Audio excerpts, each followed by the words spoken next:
साई बाबा आपण तेवढंच बरोबर.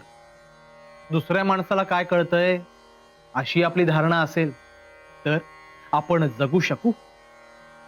विरक्तीने जगायचं असेल तर शक्य आहे, पण जिथे आनंदाची भरती असेल, दुःखाचा डोंगर असेल, तिथे शक्य नाही. कारण आपण स्वतः स्वतःला आनंदाने मिठी मारू शकत नाही आणि स्वतः स्वतःच्या खांद्यावर डोके ठेवून आपण रडूही शकत नाही. आयुष्य म्हणजे दुसऱ्यांसाठी आणि दुसऱ्यांच्या बरोबर जगायची बाब आहे. दुसऱ्याने आपल्यावर ठेवलेला विश्वास हीच तर आपली कमाई असते आणि तो विश्वास मोडू नये हीच आपली जबाबदारी असते. प्रत्येकाने आपली जबाबदारी नीट पार पाडली की पुढचं काम त्याचं. तो सबका मालिक एक. अजून ऐकत नाही, अजून ऐकत नाही. आता तिला मारच द्यावा लागल. सबका मालिक एक.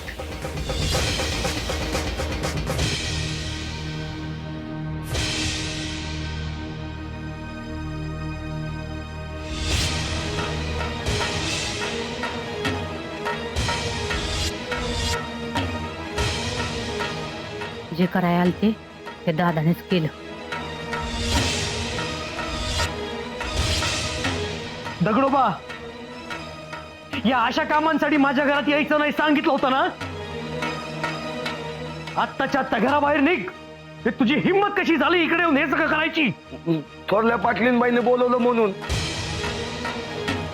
आता त्यांना नाही कसं म्हणणार? हे काय तुम्हाला सांगू नकस. ये उचल आणि बाहेर निघ. ए माझं मी बघतो. हा,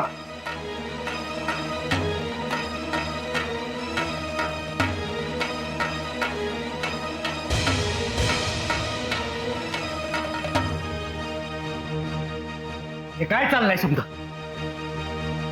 पण तू आज येणार नव्हतास ना. म्हणून तू एवढा आवाज साधलास का? तू या थराला जाशील असं कधी वाटलं नव्हतं. ये मला बोल लावू नकस. अरे तुझ्या संसारासाठी केलं म्या. ही तुझी बायको स्वतःचा संसार नको, स्वतःचं पोर नको.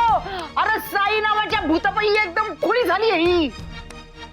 सासूबाई अहो, त्याला बिचाऱ्याला मध्ये आणू नका हो. जसा माझा तात्या तसाच माझा साई. उघडा ना, उघडा ना दरवाजा.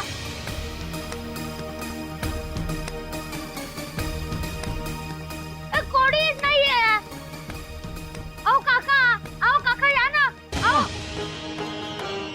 बाबा, बाबा, आई. तात्या, तुला काही लागलं नाही ना ग? अरे काही नाही रे लागलं लेकरा, काही नाही. आपण आज जाऊ. चल. हा, चल चल चल आज जाऊया.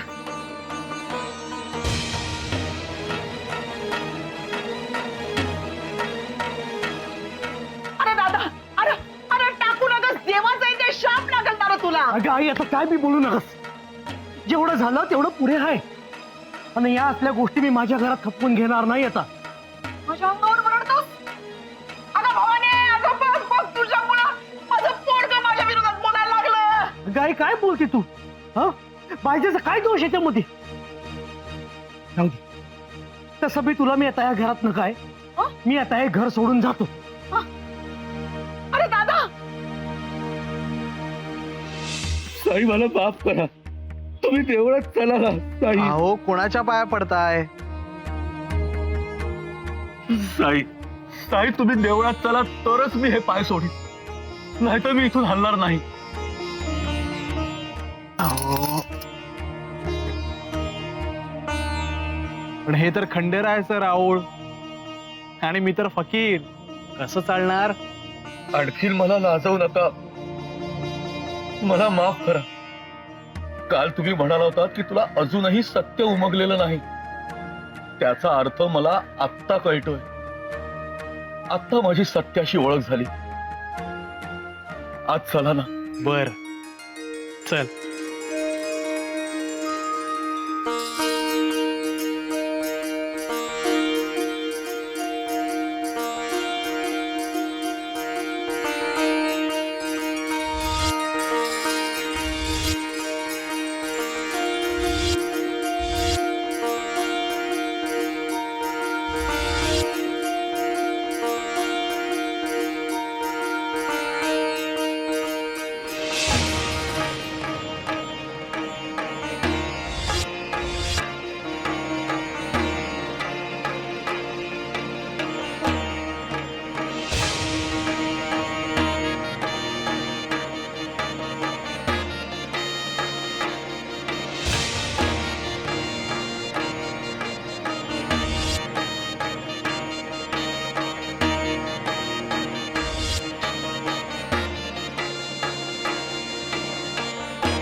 खरं तर त्या दिवशी खंडेरायाला वाहिलेली फुलं आपणहून तुमच्या पायाशी आली, त्याच क्षणी माझ्या लक्षात यायला हवं होतं. पण मी सर्वसामान्य माणूस, उशिरानेच जाग येते. आता मात्र ही फुलं माझ्या हाताने तुमच्या पायाशी वाहू देत. खंडेरायाची फुलं मला? खंडेराया होऊन तुम्हीच माझ्यासाठी साक्ष दिली.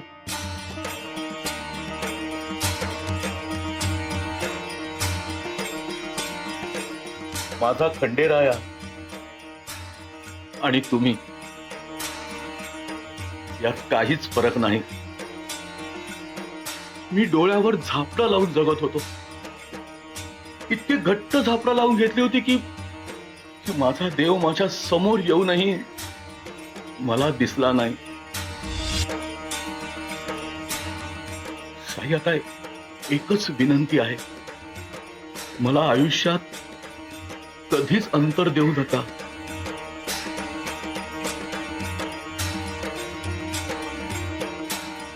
सबका मालिक एक.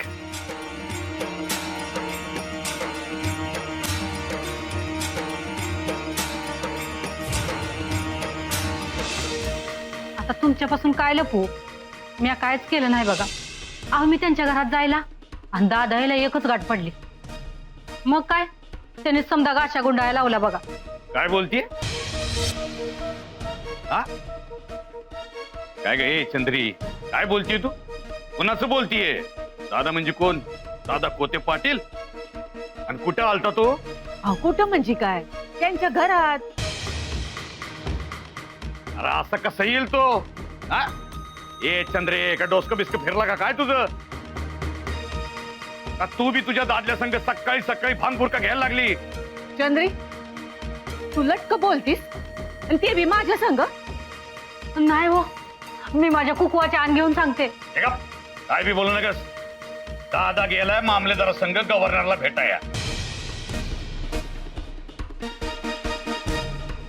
अहो, चंद्री लटक बी बोलायची नाही आणि फुकवाची खोटी आण बी घ्यायची नाही बघा. असं का? म्हणजे शिर्डी गावात 2-2 कोते पाटील झालेत का आता? अहो, त्यो दादा आणि त्यो बावळा शरद दोघं बी कोपरगावला आहेत.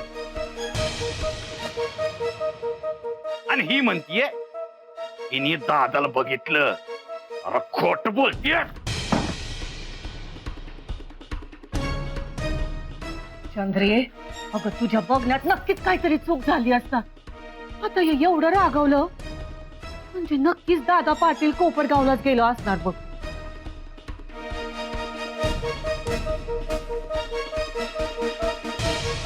ते दादा पाटील नव्हता, तो कोण होता?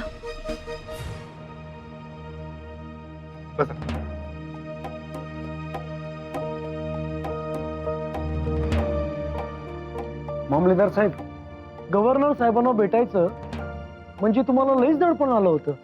कसं आहे दादा, 57च्या बंडापासून आणि त्या भागोजीने हेनरीला मारल्यापासून ही सगळी तारेवरची कसरत जरा जास्तच सांभाळायला लागते. एक मनातलं बोलू का? बोला ना दादा. भागोजीचं नाव ऐकल्यावर मनगटात जोर येतो, जोर. अहो, अगोदर पंट्या पेटत होत्या, पण भागोजीनं क्रांतीची मशाल चेतवली आहे, मशाल. कुणासाठी? आपली माय माती स्वतंत्र व्हावी यासाठीच ना. त्याचा परिणाम म्हणून आता आणखीन मशाली पेटू लागल्यात. असं असताना त्यासनी आपण गुन्हेगार म्हणून पकडायचं? दादा, मी तुम्हाला तारेवरची कसरत म्हणालो ना, ते यासाठीच. अहो, हे स्वातंत्र्य सैनिक आपल्यासाठीच काम करतात हे ठाऊक असून सुद्धा आपण त्यांना उघड उघड मदत करू शकत नाही. आणि मी तुम्हालाही सल्ला देईन की आधी तुमची पाटीलकी आणि आमची सरकारी खुर्ची ही सुरक्षित ठेवा आणि मग नंतर कोणाला पाठीशी घालायचं ते घाल. काय? ठीक आहे, येऊ मी.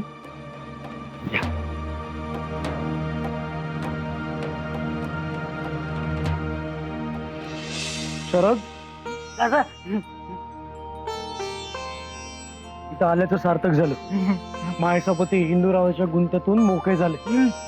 दादा, तो खंडो धनगर आयत्या वक्ती आला ना, म्हणून. होय रे, ते बी खरंच आहे. पण शरद, त्या खंड धनगराचा चेहरा कुठेतरी ओळखीचा वाटत होता, पण ध्यानात काही येईल. काय रे, तुला आठवतं का कुठे भेटल्याचं? मला बी वळखीचा वाटत होता पण कुठं नाही आठवत. माणसापती खुळात झाला होता. म्हणत होता साई आले आहेत इथं. कुठं साई? मी म्हणलं साईंची शिडीत आपण कोपर गावात. तर साईंचा आणि त्या खंड धनगराचा चेहरा कुठेतरी सारखा वाटत होता. काय कुठं सारखा नाही. साई साध्या कपडीत असतात. यो दादा यो वेगळा होता. दादा साईंना दाढी आहे. याला कुठं होती दाढी? यो वेगळा होता.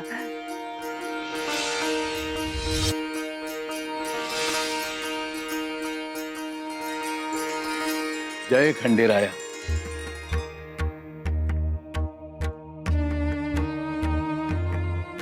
नाही, आतापर्यंत खंडेरायाच्या पाया पडल्यानंतर तुम्ही माझ्या पाया पडत होतात. आता यापुढे साईंच्या पाया पडायचं. पडतो की तुम्ही सांगाल तिथं डोकं ठेवतो. या.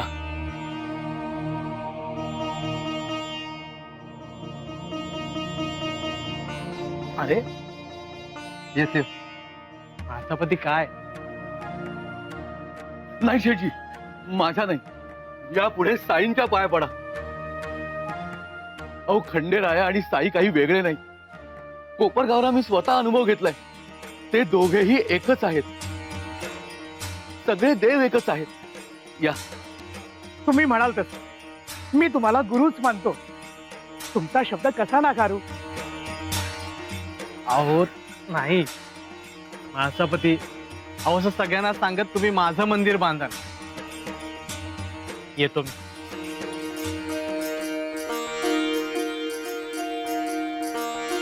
तुम्ही मला गुरुमंत्र देणार होता. मी तसा गुरु नाहीये. गुरुमंत्र देणारे, गुरुदक्षिणा मागणारे, कसोटी बघणारे गुरु खूप उंचीवर असतात. आणि गुरूंच्या कसोटीत उत्तीर्ण झाल्यावरच गुरुमंत्र मिळतो. कसोटी? गुरु कसोटी घेतात? हो, जशी पूर्वी बाबाजींनी तुकोबांची घेतली होती, रामानंदांनी कबीरांची घेतली होती, आणि हल्ली तुकामाईंनी गोंदवलेकर महाराजांची घेतली होती. आणि गुरूंच्या कसोटीत उत्तीर्ण झाल्यावरच गुरुमंत्र मिळतो. गुरुदक्षिणा ही योग सामर्थ्याशिवाय असायला हवी होती.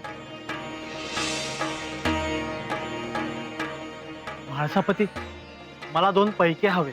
हो, अगदी आनंदाने देईन. नाही, मला पैके हवेत, पण दान नकोय, भिक्षा नकोय. मला ते कमवायचेत. मला काम मिळेल. शेठजी, तुम्ही यांना काम देऊ शकता? अवश्य. अहो, तुमचा शब्द म्हणजे माझ्यासाठी आदेशच. ताई, सकाळपासून आमच्या वाड्यासमोर साफसफाई झालेली नाहीये. ती तुम्ही करा. 2 पैके देईन मी तुम्हाला. अल्लाह मालिक.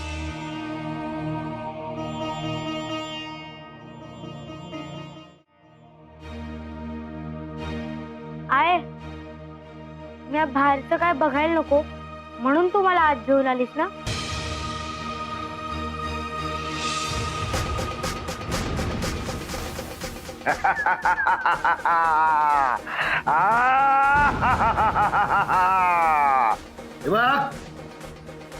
उगा मला फडकू नको.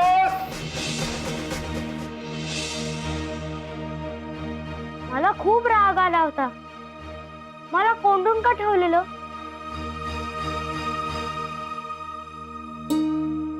गुणाचं ग माझं लेकरू ते. तात्या तुला माहितीये लहानपणी म्हणजे लहान असताना तुझ्या वयाची असताना आम्ही घरात थांबायचोच नाही, सारखे आपले घराबाहेर पळायचो खेळायला. हो होय तर खेळच माणसाला आयुष्य शिकवत्या. मोठेपणी किती बी वेळा राज्य आलं ना तरी त्याचं रडूच येत नाही. हरायचं जिंकायचं तोच डाव नव्यानं मांडायचा. त्याआधी आपण किती वेळा हरलो किती वेळा जिंकलो ह्याचा विचारच येत नाही.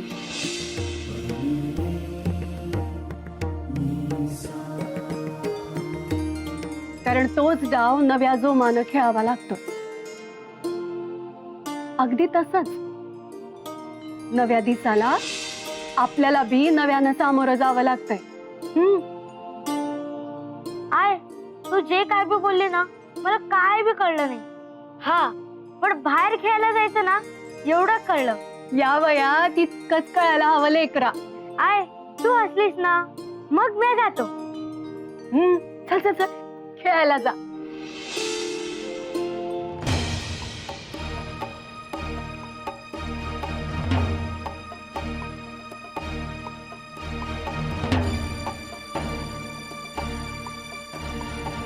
तुला काय वाटतंय म्या चुकलीये?